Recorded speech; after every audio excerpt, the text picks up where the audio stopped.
I probably am going to make a few videos today, just as updates, probably an informational thing, and then just a sort of diary entry, and then maybe something goofy.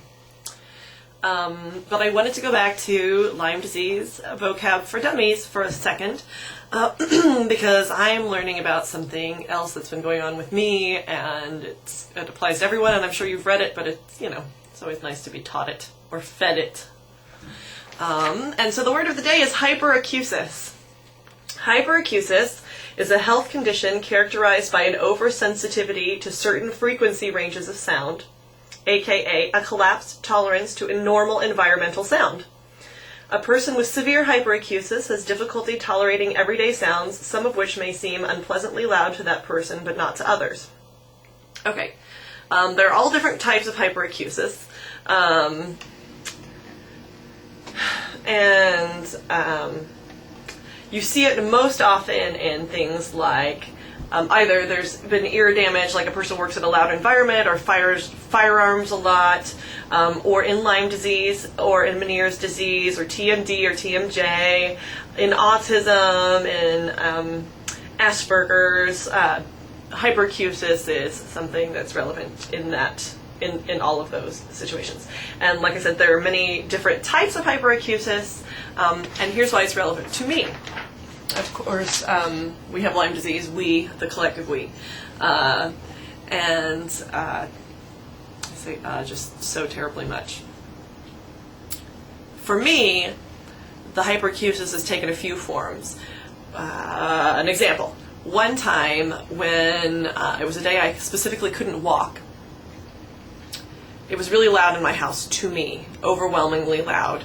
There was a fan going, probably two fans. Somebody was watching TV, someone else was snoring, dogs were scratching their butts and licking their paws, cats were purring, the refrigerator was humming.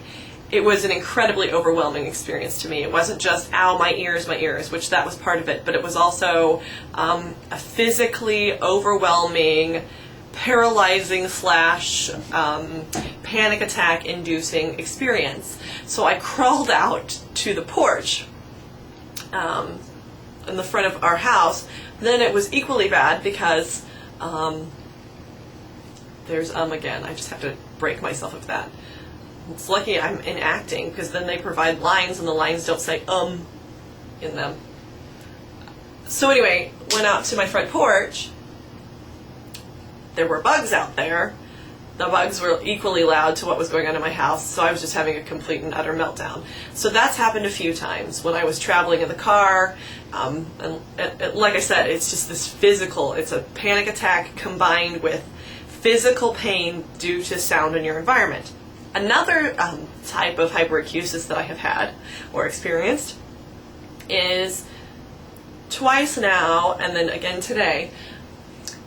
The first time and the second time, there was a fruit fly in my kitchen, and I was in a totally different part of the house, and I kept hearing this sound, and I thought, gosh, something's wrong with the electricity in my house. I've got to figure out what it is. We had a fire here in February, and so I'm freaked out by anything that could be set on fire, so I'm looking around the house, following the sound. I finally follow it to the kitchen. I can't figure it out. Is something plugged in weird? Is some motor on something going to die? Finally, I'm like following it, and I can't figure out why it's moving. It was a fruit fly.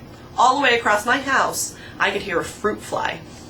And I knew I was having hypersensitive hearing that day anyway, hyperacusis, but I didn't realize I could hear a fruit fly. So that's happened twice. Maybe I should be embarrassed that there are fruit flies in my house, but there's fruit in my house, and it's only one fruit fly. It's not like there's a swarm, so I can hear fruit flies. Today, it's getting cold outside, and in my bathroom there was a mosquito. Again, I had the same experience where I was following the noise around my house and finally found it in my bathroom, thinking it was my boyfriend's automatic shaver or electric shaver, and it was making some sort of frequency sound. Nope, mosquito. I could hear a mosquito across the house. So, overwhelming, paralyzing, sound sensitivity, certain frequencies specifically, hyperacusis.